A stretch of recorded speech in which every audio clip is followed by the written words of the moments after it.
Hi folks, hope you're all well. Welcome back. Today I'll give you a bit of an update on what I've been up to and a couple of the projects that we've started off for the next few weeks. So stick around and I'll fill you in.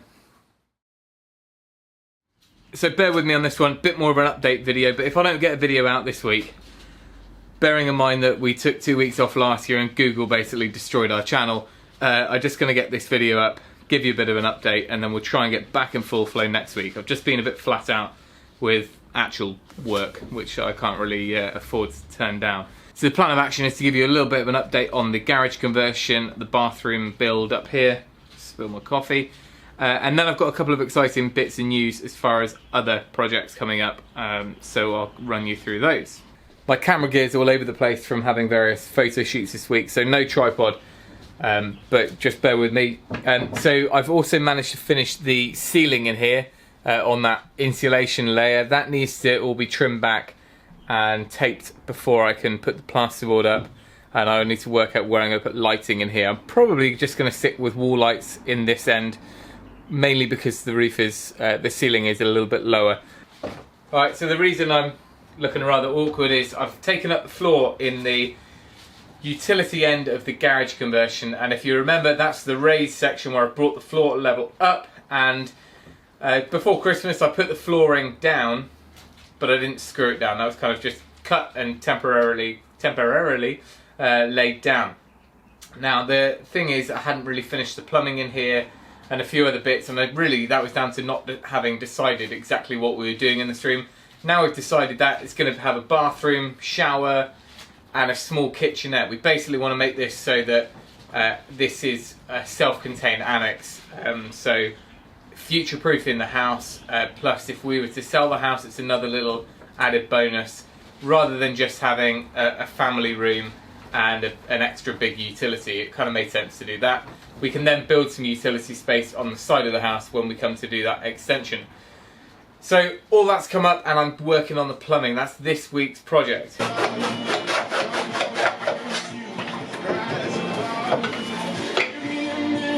Been working on a few bits down here. This is all the 22 and 28mm pipe going into the house, and that's all what I wanted to get lagged up. That's going to be below the floor insulation.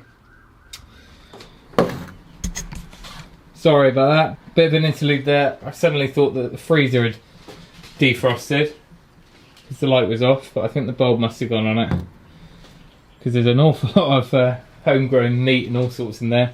That would have been a disaster. So this area here will be the bathroom, and we're going to have a shower room type thing going on here. And there's a 600mm zone issue with electrics in a bathroom, so that's the basin or the shower or the bath. There's zone 2, I think it is. Anyway, but that's what I've been instructed on, and we're also going to be boxing all this in cupboards anyway. So this is the loo, as you see it there. So that's where the toilet's going.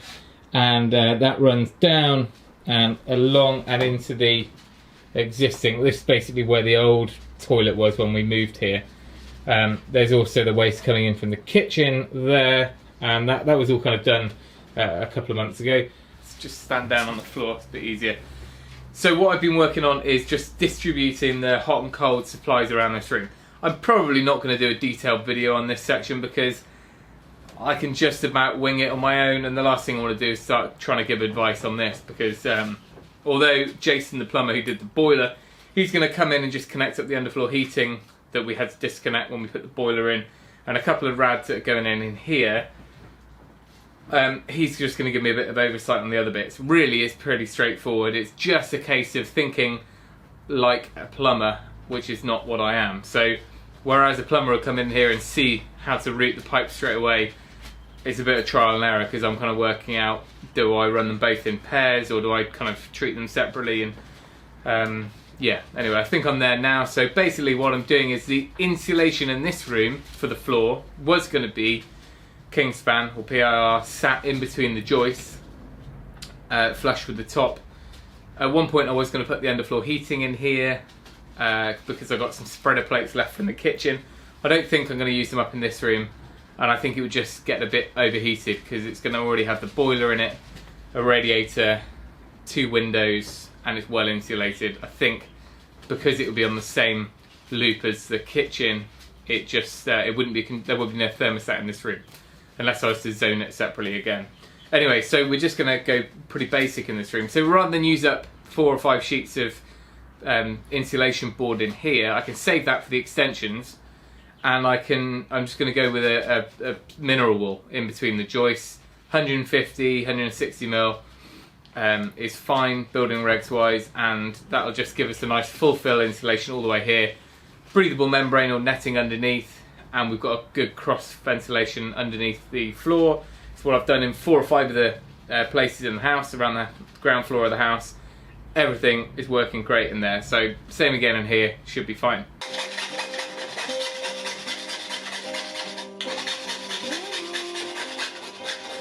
Toilet is sat down in between the joists here, and I had to rush out and grab a toilet, because actually one thing is, when you're plumbing one in, well certainly for a lay person like me, and you're trying to work out exactly where your soil pipe's going to come into the situation, you kind of need the pan.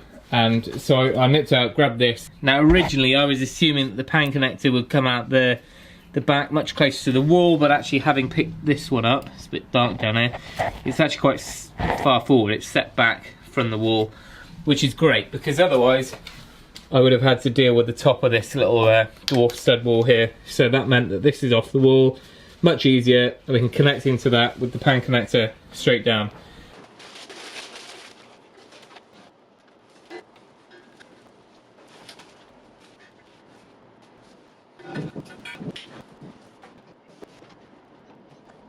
Shower, as you can see here, it's going to go here, so that means that it's the stud wall to come across, and we've got a little quadrant, 800mm quadrant, which will fit in there.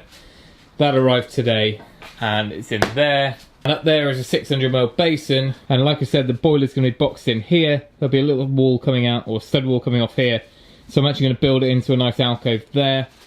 That's what the hot and cold feed are for. And behind this wall here, there's a little additional thing to bear in mind for me, is where we may end up putting a washing machine and tumble dryer in the new part of the build. So I'm going to be able to come through here, pick up on these, and also pick up on the waste underneath this floor. Means I don't have to mess around with the groundworks outside as much. Coffee's getting cold now. So there you go, that's the update on the garage conversion. Workshop, unfortunately, I've had to dump the floorboards and stuff in there. It's out of action until I can get this floor down. Gonna get it down tomorrow. So that should make that more usable again. I've also got our latest batch of chicks arrived last week, and bear in mind we've had snow and ice the last 10 days. I've got the chicks in the workshop, so heat lamp and stinky little chicks are in there. Anyway, the exciting part is that we're planning our next few weeks of projects. And there's a few cool things in the pipeline which I'm quite excited about. One is that we are in the process of just finalising our plans for the side extension, which is going to be first. That's just a small toilet and porch entryway and utility, but it's going to be nice to see a little project going from planning permission right through, from groundworks up. It's kind of a very small build, but it'd be good to kind of work through that over the summer months, I guess. We're also looking at the back extension. That doesn't need planning permission, but it does need some real thought in how it's going to work out with the levels, bearing in mind the house is a good bit up from the garden level, and we want the steps to be internal rather than slippery steps like they are now. On a smaller scale, we've got a few projects lined up. One of those is the kitchen. We put the kitchen in 4 or 5 years ago, and there's just a few things over that period of time which you want to change. We're also going to give it a lick of paint and finish a few things off which we really should have done years ago. And also part of that kitchen, an opportunity's come up there to work with a sponsor on a single video. It's just going to showcase a new line of products that they've got, and just allows me to set aside a couple of days, see a project from start to finish, and get it all wrapped up, and I can really dedicate some time to it. So it's going to be an integrated unit which is going to house our shiny new coffee machine that Joe bought me for Christmas, and a few other little kind of cabinet joinery bits in the kitchen. And then as a result of that, of course, we were like, oh well, whilst we're at it, we may as well do a bit of decorating. So we're going to give the kitchen a bit of a facelift. So that'll be a fairly short-term project. Right, I'll give you a little look at the stinky chicks. Here you go. This is the main reason why I had to go and buy a toilet to house chicks in. Anyway, let's have a look how they're doing. They're already monsters. They last about 2 days as cute fluffy things, and then they just turn into beasts. Anyway, as you can see, they're outgrowing this box. They've been promoted from this box to this one. Now they're in the toilet box, but they're now big enough and ugly enough that they can go out to the shed with a heat lamp. It was just really with all that snow we kept them in here, and the shed is full of tools. Anyway, I know we touched on chickens and things like that last year, where we were talking about how we raise our own meat and eggs in the garden here, and a lot of people kind of showed an interest in that. So I'm not going to go into great detail, but I'll give you a bit of an insight into what's involved. We'll go into more detail in the future. I'm not going to go into it too much now. Right, let's move back to DIY. Whilst we're down here in the workshop, I'm getting loads of questions saying, well, where's your lighting?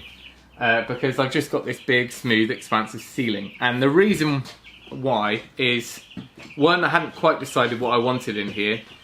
This is predominantly going to be a studio space. And for that reason, that's why we didn't want big windows, too much natural light in here, because I like to control that environment, because most of my work is product photography, and natural light is the last thing you need for most product photography, which is studio based. So I've got the north facing window there. It's huge and it will bring in an amount of light, but that's one reason why I didn't go for a roof light.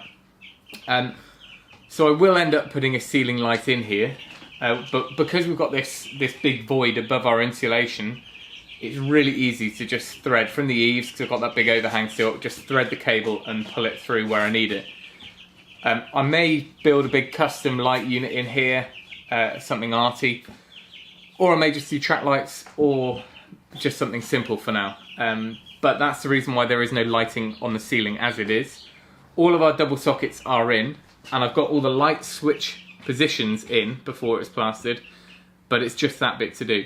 All the stud-work is exposed on the utility end, the bathroom bit, so we can do all of our threading of cabling that side, and I'll probably get the electrician in to do all that side of things, but that's why there's nothing up there right now. Another thing I was waiting on is to find out if I needed to have an opening in our window here, just because I'm not up to scratch on all the regs. And finally, after kind of a few weeks of forgetting about it, I managed to find that out, and because the kitchen is not a habitable space, it didn't need it as a fire exit, even though it's got 2 external doors in the room anyway. So what I'm going to do is, where this insulation board is trying to keep some of the cold out, I will be putting in a big or largish picture window, I don't know, a non-opening window, which will just make the most of the light, the view, because this kind of looks out over the hill, and I just didn't want to break it up by having a window opening. So I think that's what I'm going to do there, one big opening, and then over this side we've got the door that will go through into the new building, which will probably be an oak frame or something along those lines, but it's going to be like a dining room extension. So there we go. It's just been one of those fortnights, I guess, where I've just had endless projects which would have been of very little interest to you guys, I'm sure. Things like rehanging doors and fixing on new doorknobs and hinges and things like that, which are just small projects. Didn't justify any videos, but that's what was taking up my time. Also had stuff out in the garden to sort, just kind of stuff was getting wrecked out there in the weather, vermin control, birthday party this weekend for Eden, so we've got cake making and stuff to do now. So yeah, it's just been one of those fortnights, let's say. Anyway, we'll be back in the zone soon, lots more to come. Like I say, we've got this kitchen revamp to come, which is quite an exciting one. We've got some bedroom built-in units to do, and I want to have a look at my cellar as well, and of course the workshop, the ever elusive workshop. But anyway, remember, if you can, do it yourself, and we'll see you next time.